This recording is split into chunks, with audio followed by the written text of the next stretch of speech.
Ерөнхий сайд Зандан шатрын зүгээс нүүрсний хулгайтай хатуу тэмцэнэ гэдгээ илэрхийлж хууль зүйн сайдын томилгоогоор ажлаа эхлүүлснээ дуйлантайгаар мэдгдсэн.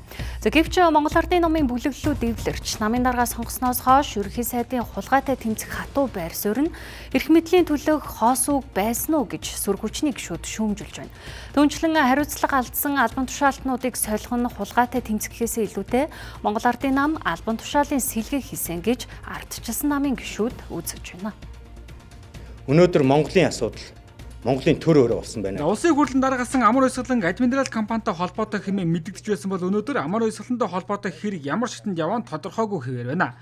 Харин шүүхээс администрал компанид давуу байдал олгосон гэх үндслээр Өмнөгов аймгийн Цогцсийн сумын засаг дарга Бацмаа, Даамал, Наран Бям нарыг тус бүр 25 сая төгрөгөөр торгох шийдвэрийг гаргажээ.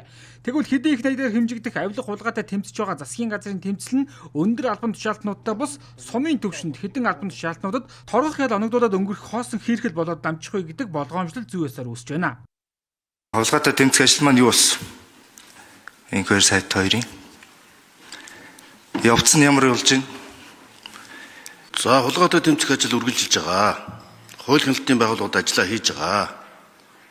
Ер нь энэ талаар тодорхой асуудлуудыг хууль хяналтын байгууллагуудаас очиод асуух хэрэг нь улсын хурлын гишүүд бүр нээлттэй байгаа. Хаалттай хэлбэрээр хуралдаад нөхцөл байдлын үр дүнгуудын талаар бас нээлттэй нэг юм хаалттай мэдээлэл хийх нь зүг баха гэж бодож байна. За өнөөдрийн төвшөнд засгийн газрын тэргүүн төрийн өмчт компаниудын удирдлагуудыг шүүмжилж хариуцлага тооцох асуудлыг өдөр алгаслахыг хөндөх болсон. Тэгвэл сөрөг хүчний гишүүдийн зүгээс энэхүү сүржин мэдээллүүдийн цаана Монгол Ардын намын 2 дугаар ээлж хоолндоо орох гэж байна гэдэг өнцгөөс нь харж байна. Тэгээд чинь бүхэл удаа 10 жил гинтл нэг агуудгаа ажил хийж байгаа юм шиг юу вэ чинь пүү паа гэдэг ингээд өрлөөл гайхадах шаардлага багш. Өөрсдөө л хийсэн ажил, өөрсдөө л хийсэн үр дүн шүү дээ. Мэдчихлээ байсан. Тэгэл ер нь бол тэгэл аль талд нь яасан тэрдлийнхэн томилгоо нь явахгүй л нөгөө үеийнхээ ажлаас чөлөөж шалтгаал хайж гэнэ гэж ойлгосон.